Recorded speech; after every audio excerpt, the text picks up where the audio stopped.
Dave Schaller. Please go ahead, sir.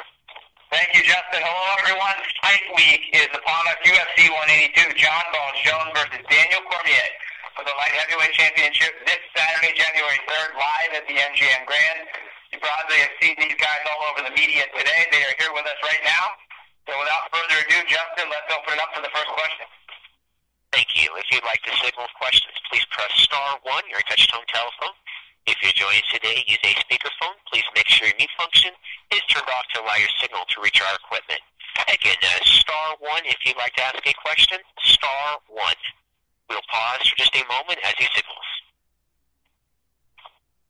And the first question will come from Dave Diebert with Post Media News. Hi, thanks very much, both of you. With all the build, all the talk, everything that's, all the time that you guys spent thinking about each other, I just want to know if either, to both of you, do you guys allow the thought in your head, what happens if you lose this fight? Daniel, can I start with you with that one? I mean, I have not even thought about that for a second, bud. I won't accept that as my reality. I haven't thought about that. Do you allow yourself? I mean, I guess you prepare for being in the fight in worst case scenarios. In the course of your training, that would be fair. Well, you prepare for adversity, but you don't. I mean, how do you really prepare yourself to get knocked down or to be stuck in a submission outside of what you do day to day? So I don't think I've really thought about that. I mean, I think you have to stay positive in your training when you're preparing for something so big.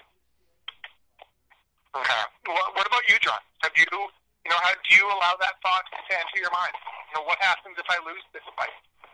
No, absolutely not. Absolutely not. I focus on victory and everything that I do. Just one other one for the both of you. How much do you guys pay attention to the business aspect of this pay-per-view? You get your commission announced paydays, but both of you will be making a healthy amount more on top of that, pay-per-view buys, so on and so forth. How much do you guys pay attention to that part of the fight? John, I don't pay attention to it at all too much.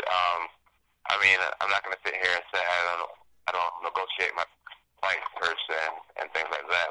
I do. That's just being good with business. But once the fight is the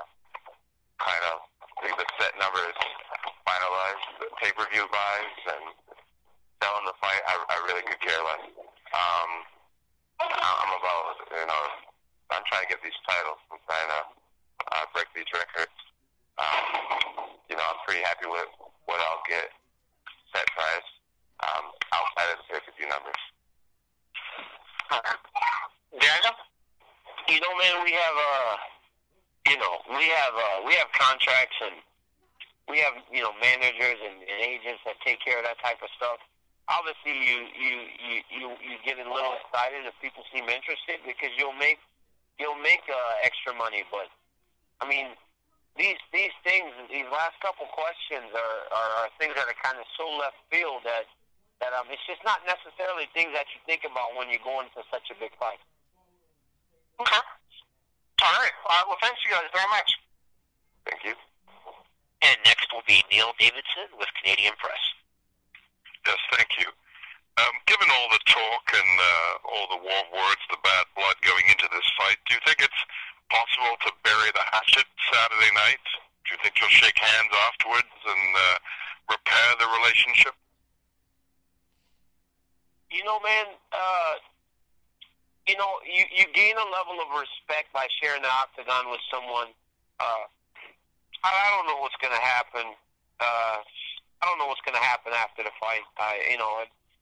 It doesn't really matter to me one way or the other, obviously.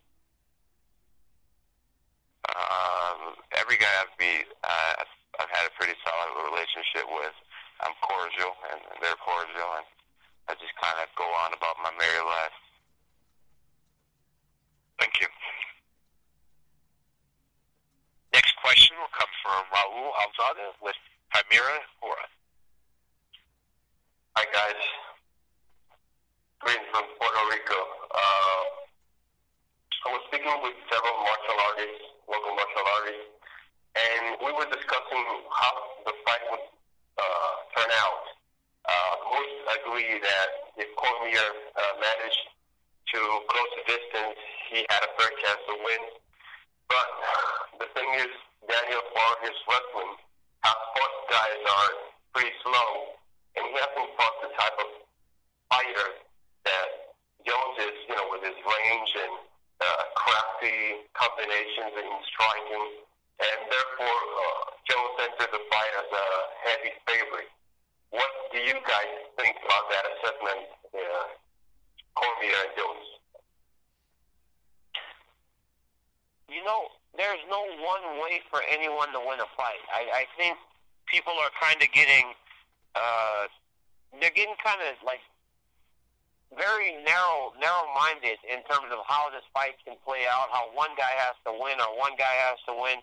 There is no set way in how I have to win this fight.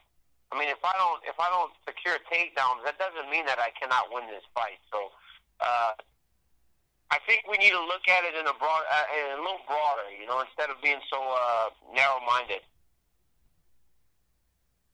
And Jones? I love the fact that people assume that if Daniel takes me down, he wins the fight. I love how people assume that he needs to get close to me, and then I'm suddenly at some type of disadvantage.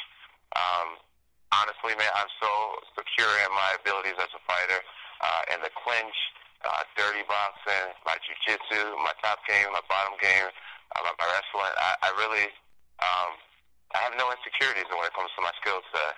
So, I mean, Rashad Evans, he was like, to beat John, you got to get in his chest.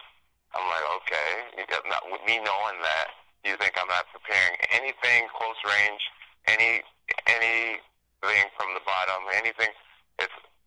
I just find it very fascinating. The whole thing very fascinating. Thank you, guys, and best of luck to both of you. And next question comes from Stephen Marco with USA Today. Hey, it's a question for John.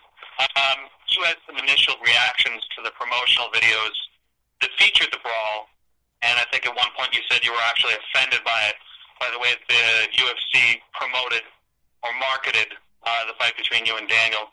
Is that still the case? Do you still feel that way? No, I'm not offended by it. I'm hearing a major echo in my own voice. It's kind of weird. It says everything I said back to me. All right, John, we'll work on that. Okay, but I'm not offended. Originally I was offended. It was my first emotion, and the reason why I never tweeted or made a statement about it was because it's just the UFC. UFC 151 got canceled, and instantly my image got ruined overnight. That taught me a lot. It really did about the UFC. So them using that to promote fights, it doesn't surprise me. I'm just gonna go with it. It's what I said. They're my quotes, and I'll live with it. And Daniel, how do you feel about the way the fight's been marketed thus far? Well, what the crazy thing is like when you look at that video, how am I really painted in a bright light for the things that I was saying? So I'm not necessarily I'm not upset about it anyway. They can only use the stuff that we said. If I didn't say it or if I didn't do it, they couldn't use it. So it doesn't really matter. I guess it's stuff that I said, it's stuff that I did. So when you do things, obviously there's a consequence to every action, and my action was being petty, and they used it. And you know what, man? It's got people excited. People want to watch this fight, and that's a big deal. One quick one, if I could just ask a real quick follow-up. John, when you separated yourself from the emotion of the situation following the brawl, the ESPN stuff, all the stuff that was said with a hot mic on, did you ever have a moment where you thought to yourself, man, this is going to make a hell of a promotional reel? No. Part was grateful. It was grateful that the UFC fans,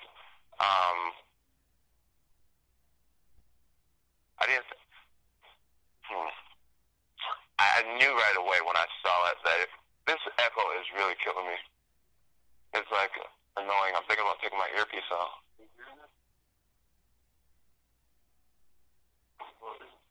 It's like that on both sides. I can hear myself too. A lot. You can hear yourself? Yeah, a lot. Yes. Hey guys, can you hear me? Tim. John, why don't you finish that by taking your earpiece on, just speaking to the microphone, and then we'll address it before the next question. Okay, sounds good. When I saw it, right away I did know that it would be a good promotional piece. I thought to myself, wow, I can't believe they used that. But at the same time, I was like, dude, the fans are going to eat this up. They're going to love it.